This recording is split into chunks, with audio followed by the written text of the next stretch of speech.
Hello students, today we are going to start a new class of again Arthropoda. Arthropoda मैंने तुम लोगों को बोला था कि ये सबसे लंबा फाइलम है, लार्जेस्ट फाइलम है, that is why it will be taking time. So अब हम इसमें क्लास इंसेक्टा की बात कर रहे हैं. जैसे कि आर्थ्रोपोडा लार्जेस्ट फाइलम है, वैसे ही आर्थ्रोपोडा के फाइलम में जो largest class is insecta.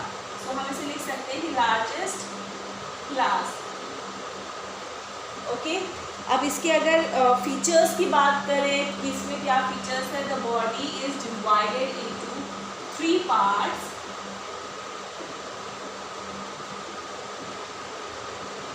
That is again head, thorax and abdomen. इन्हीं 3 पार्ट में इनकी जो बॉडी है वो डिवाइडेड होती है. ओके, और माउथ पार्ट्स जो इसमें पाए जाते हैं हेड रीजन में, माउथ पार्ट्स जो पाया जाता है that is also of 3 different types. That is biting type, chewing type and sucking type. तो ये 3 तरीके के कुछ माउथ पार्ट्स हैं इनके. थोरैक्स रीजन की अगर हम बात करें तो इसमें भी जॉइंटेड लेग्स पाए जाते हैं. थोरैक्स रीजन की बात करें तो thorax region is having 3 pairs of legs. So 3 pairs of legs की अगर हम बात करें, 3 pair मतलब टोटल 6 हो गए. So due to the presence of 6 legs, this insecta is also called as hexapoda. क्योंकि मैंने तुम लोग को बताया था हेक्सा मतलब होता है 6, पोडा मतलब legs. अगर if they are having wings, the wings will be 1 to 2 pairs. If they will be having wings, that wings will be 1 to 2 pairs. तो ये कुछ प्रॉपर्टीज़ है, नोट डाउन कर लो. कैरेक्टरिस्टिक्स अभी हम और आगे डिस्कस कर रहे हैं क्योंकि बोर्ड छोटा है तो हम कुछ ही डिस्कस कर पा रहे हैं इसमें.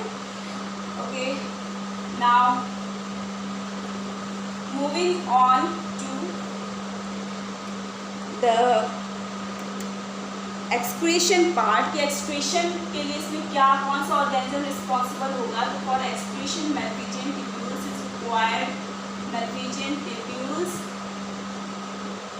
for respiration,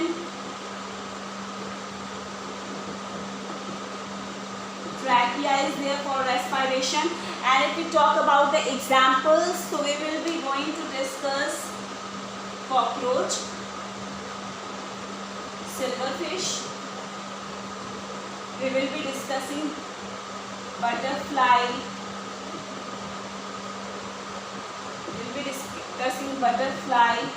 moth, Xenopsilla. Okay, तो ये कुछ एग्जांपल्स हम लोग डिस्कस करेंगे. तो अगर हम फिर से एक बार रिवाइज करें बेसिक कैरेक्टरिस्टिक्स, तो उनकी बॉडी जो है वो 3 पार्ट्स में डिवाइडेड है. Head, thorax, abdomen. Head region में जो माउथ पार्ट है that is also of 3 type, biting type, chewing type and sucking type. And it is having 6 legs, 3 pairs of legs, and this combines to 6, and 6 due to the presence of 6 legs they are called as hexapoda. Hexa means 6, poda means legs, तो hexapoda भी इसको बोलते हैं. So coming on to the cockroach, हम cockroach की बात करते हैं सबसे पहले. cockroach का भी जो body part है that is divided into 3 parts. head, thorax, abdomen. They are having the compound eye, and on this compound eye there is the presence of antenna also. So you can write there is the presence of compound eyes and antenna is present. Okay, 3 pairs of legs and 3 pairs of legs and 2 pairs of wings. So excretion इसमें Malpighian tubules के through ही होता है. Malpighian tubules is responsible for excretion. Trachea is responsible for respiration. And we can say that sexual dimorphism is found. यानी कि देख के पता चल जाएगा कौन सा फीमेल कॉकरोच है, कौन सा मेल कॉकरोच है. तो we can say sexual dimorphism is found. तो जो इसमें फीमेल होती है, on the female there is the presence of ovipositor. ये कई बार उन्होंने पढ़ा होगा. तो वो भी पॉजिटिव प्रेजेंट रहता है. डेवलपमेंट जो है इसमें इंटरनल फर्टिलाइजेशन इंटरनल होता है. डेवलपमेंट इसमें डायरेक्ट डेवलपमेंट होता है, यानी कोई लार्वा स्टेज नहीं आती है इसमें। तो निम्फ बोलते हैं जो छोटे छोटे कॉकरोचेस जो डेवलप होते हैं, that are called actually nymph. Okay, moving on to the silver fish. अगर हम सिल्वर फिश की बात करें तो सिल्वर फिश को हम एक नेम भी देते हैं, that is called the lepisma, lepisma, और this is called as silver fish. Fish से कंफ्यूज मत होना कि एक्वाटिक है, बस इसका स्ट्रक्चर जो है वो थोड़ा फिश की टाइप से इस तरीके से हमें दिखता है, तो इसलिए हम इसको बोल देते हैं सिल्वर फिश। और ये पाया कहाँ पे जाता है, बहुत बहुत ओल्ड बुक्स में पाई जाती है, पुरानी किताबें या पुराने कपड़े में पाया जाता है। एंड दिस इज विंगलेस, इसमें कोई भी विंग नहीं पाई जाती है, दिस इज विंगलेस। बहुत और कुछ कैरेक्टर्स इसमें डिस्कस करने की जरूरत नहीं है। बटरफ्लाई और मॉथ को हम साथ साथ में देख लेते हैं, बटरफ्लाई और मॉथ। तो हम इस देखने में सब ये दोनों ही उड़ने वाले हैं, लेकिन कुछ डिफरेंसेस है। Like butterfly is diurnal and moth is nocturnal, यानी रात के टाइम पे ये एक्टिव रहता है और बटरफ्लाई डे टाइम में। बटरफ्लाई इज कलरफुल, ये ब्राइट कलर का है, कलरफुल इज ब्राइट कलर, और मॉथ जो है वो डार्क कलर का या डल कलर का कह सकते हैं, डल कलर कह सकते हैं। When बटरफ्लाई रेस्ट, जब बटरफ्लाई रेस्ट करती है तो इसके जो विंग्स है दैट इज क्लोज, विंग को क्लोज करके रेस्ट करती है।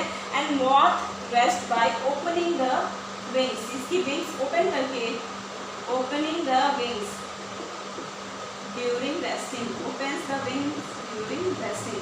रेस्टिंग के टाइम पे जो विंग्स है ये ओपन कर देता है।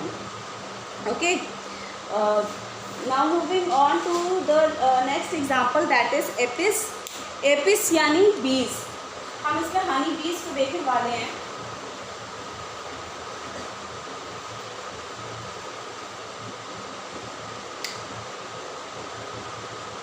apis यानी बी, हनी बी या बी। बेसिकली जो बीज होती हैं उसको हम कल्चर करते हैं एक एरियाली वुडन बॉक्स टाइप का होता है, जिसमें हम कल्चर करते हैं for the production of 2 things, for the production of either Honey और वैक्स। हनी और वैक्स के लिए इसको प्रोड्यूस किया जाता है। और जो बीज हैं, एपिस हैं, these are of 4 variety. One is Apis indica,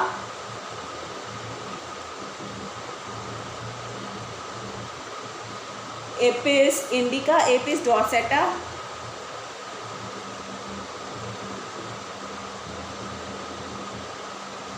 Apis florea and Apis mellifera.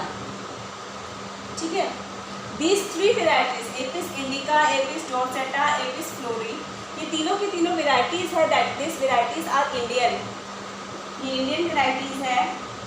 And this is Italian variety, Italy की वेराइटी है। एक्चुअली जब हम कल्चरिंग के लिए रिक्वायर्ड रहता है बीज, तो उसकी क्या कंडीशन रहती है, 2 कंडीशन रहती है। तो स्वार्मिंग उसमें लेस होना चाहिए। स्वार्मिंग क्या होता है, जैसे कि अब मैं तुम लोग को स्वार्मिंग बताने के लिए,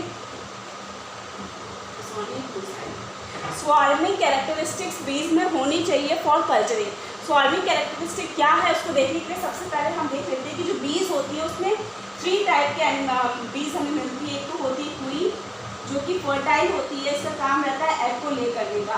दूसरा वर्कर, ये स्टेराइल फीमेल है, इसका बाकी सारा काम है, ये बस एग नहीं ले करेगी, इसके अलावा सारा काम ये कर देती है वर्कर। ड्रोन, जो कि फर्टाइल मेल है। ठीक है, तो जो बीज की कैरेक्टरिस्टिक्स है वो क्वीन जो है, एक क्वीन कुछ वर्कर के साथ अगर ग्रुप में है तो वो हट जाती है, रिमूव हो जाती है, वहाँ से फ्लाई ऑफ होने लगती है। तो ये कैरेक्टरिस्टिक्स लेस होनी चाहिए, क्योंकि जितनी कम अगर बीज रहेंगे उतना कम प्रोडक्शन होगा। तो हमें चाहिए ज़्यादा से ज़्यादा प्रोडक्शन, उसके लिए ये स्वार्मिंग क्वालिटी लेस होनी चाहिए। और जो बीज है that should be docile. Docile मतलब कि अगर हम उसे डोमेस्टिकली कल्चर कर रहे हैं तो ये बहुत हार्श ना हो, रूड ना हो, आराम से ये कल्चर हो जाए। ओके, तो जो एग्स होते हैं बीज के फर्टिलाइज्ड, ये एग्स जो ले करके, it can be of 2 types. It can be either fertilised या फिर अनफर्टिलाइज्ड एग हो सकता है। तो जब फर्टिलाइज्ड एग होगा तो इसका क्रोमोसोम नंबर n होगा, अनफर्टिलाइज का 2n होगा, n होगा, फर्टिलाइज का 2n होगा और अनफर्टिलाइज का n होगा। तो इस पे जिस पे भी इसको फीड किया जाता है, फॉर एग्जांपल अगर हम इसको रॉयल जेली पे फीड कर रहे हैं, रॉयल जेली एक्चुअली क्या होता है, royal jelly is a secretion of the glands by workers. Worker bees के जो ग्लैंड्स को सिक्रीट करते हैं, is a secretion of worker bees gland, workers bee का ग्लैंड अगर सिक्रीट करता है। अगर egg, fertilized egg royal jelly पे फैड कर रहा है, that it will form queen, तो इससे क्वीन फॉर्म होगी। But if it is feeding with the bee bread, bee bread actually क्या है, it is a collection of pollen grain, ये पॉलन ग्रेन का कलेक्शन है। तो अगर इस पे फीड कर रहा है तो इट विल फॉर्म वर्कर। और अगर एग जो है वो फर्टिलाइज्ड एग, अनफर्टिलाइज्ड एग किसी पे भी फैड करता है, तो it forms haploid males and this process is called as parthenogenesis. उन्होंने कई बार सुना होगा पार्थिनोजेनेसिस होता है क्या, तो अनफर्टिलाइज्ड एग पे जब कोई भी चीज़ फैड करते हैं तो it forms the process is called as fertilization, parthenogenesis. The last example of this phylum is Xenopsilla. Xenopsilla is also called as rat flea. Rat flea हम इसे क्यों बोलते हैं, क्योंकि इसके अंदर एक बैक्टीरिया पाया जाता है। This bacteria is called as Xenoxenia.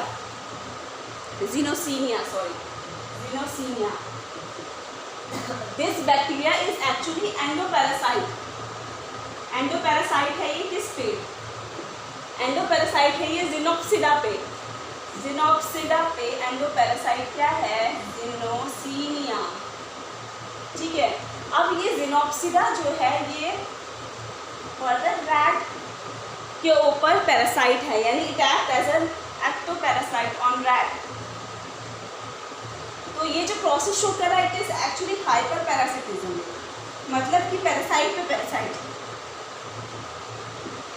ठीक है, यानी रैट के ऊपर Xenopsida पैरासाइट की तरह काम कर रहा है, जिसके ऊपर खुद एक पैरासाइट है, एंडोपैरासाइट है, दैट इज Xenoxenia।